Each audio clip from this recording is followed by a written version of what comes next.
هل تعلمون يا كرام أن الشيطان ينصب عرشه على الماء كما ورد في الحديث الصحيح في صحيح مسلم أن الشيطان ينصب عرشه على الماء، وله شياطين تجول في الأرض، وكل واحد منا له شيطان، ثم يعودون إليه فيسألهم ماذا عملتم؟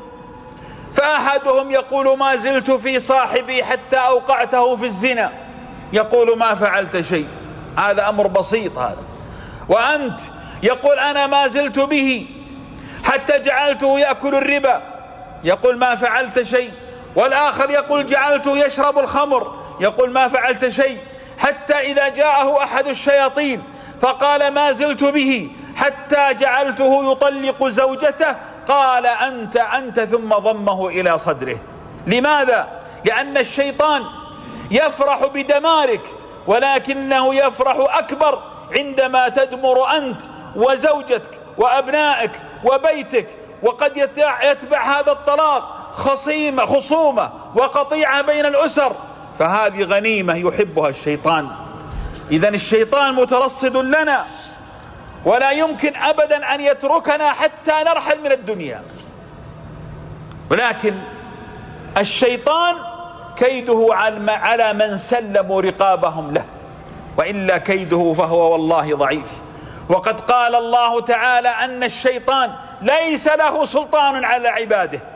لا يمكن أبدا أن يلجأ العبد إلى الله لجوء صادق ثم يخذله الله عز وجل. ومن هو الشيطان إلا خلق من خلق الله، وكل مخلوق فهو أضعف من الله. فإذا كنت قريبا من الله والله متولي أمرك، والله لن يستطيع عليك لا شياطين الإنس ولا الجن.